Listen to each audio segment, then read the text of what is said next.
আজকের ঘটনা কি? বন্ধুরা, বাংলাদেশের নাম যে পরবর্তীকালে বাংলাদেশ হয়ে যাবে এই বিষয়টা এখন পরিষ্কার হয়ে গেছে। এইটা কি কোনো কথা? এটা কি সত্য? আরে শুরুটা দু একদিন আগে ভারত সরকার করে দিয়েছিল, আর এখন ভারতীয় কোম্পানিগুলো এই ফ্যাক্টের ওপর মোহর লাগানো শুরু করে দিয়েছে। কি বলছিস তুই? আর বিশ্বাস করুন, এই কাজ ভারত এতই চুপচাপ করছে যার বিষয়ে বাংলাদেশ টেরও পায়নি যে তাদের ভিত নড়বড়ে করে দেওয়ার কাজ চলছে। চলুন আপনাদের বলে রাখি কি সেই বিষয়, আসলে আপনার মনেই থাকবে।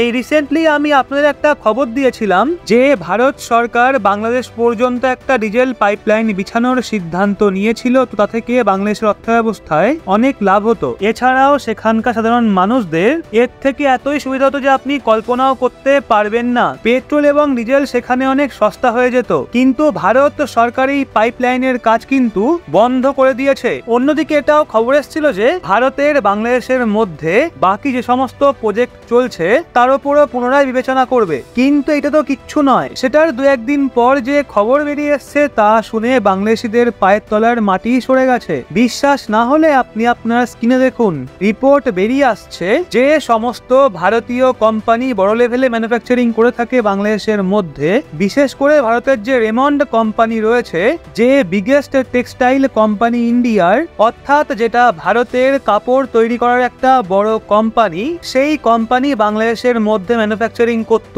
তারা এখন সিদ্ধান্ত নিচ্ছে যে নিজেদের ম্যানুফ্যাকচারিং ইউনিটকে বাংলাদেশ থেকে সরিয়ে নেবে। শুধু তাই নয়, এই ফ্যাক্টরিকে পুনরায় ভারতেই লাগানো হবে। বলা হচ্ছে এমনটা হলে বাংলাদেশের হাজার হাজার লোকের রুটি রুজি চলে যাবে। এছাড়াও বাংলাদেশের সরকার যে কয়েকশো মিলিয়ন ডলারের ট্যাক্স পেয়ে থাকে সেটাও ধুলোয় মিশে যাবে। তাও এমন সময়ে যখন বাংলাদেশে ফাইন্যান্সিয়াল ক্রাইসিস চলছে এবং দেশের আর্থিক অবস্থা খুবই খারাপ রয়েছে। অন্যদিকে রিপোর্ট এটাও আসছে যে বাকি যে সমস্ত ছোট বড় টেক্সটাইল কোম্পানিগুলো রয়েছে ভারতের, তারাও বাংলাদেশ থেকে নিজেদের ম্যানুফ্যাকচারিং ইউনিটকে সরানোর বিষয়ে ভাবনা চিন্তা করছে। আর বিশ্বাস করুন, এই বিষয়গুলো শুনে বাংলাদেশের অন্তর্বর্তী সরকার হোক বা ভারত বিরোধী লোক, তাদের সবার হুঁশ উড়ে গেছে। কারণ তাদের জানা রয়েছে যে ভারতীয় কোম্পানিগুলো তাদের অর্থব্যবস্থাকে দাঁড় করাতে সহায়ক। এই কোম্পানিগুলো চলে গেলে অর্থব্যবস্থা যে কোলাপস করবে তত নিশ্চিত। কিন্তু এখানে কথা কেবলমাত্র ভারতীয় কোম্পানির নয়। এখন দ্বিতীয় আর্টিকেল দেখুন, রিপোর্ট আসছে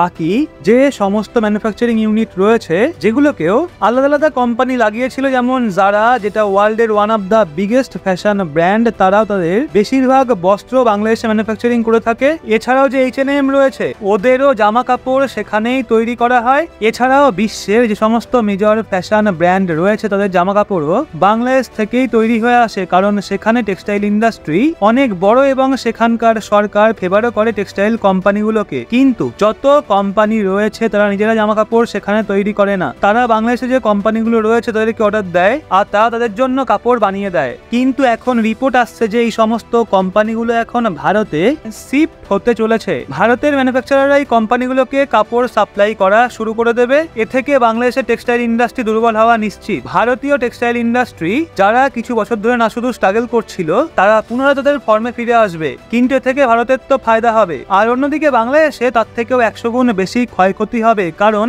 ভারতের অর্থব্যবস্থা অনেক বড়।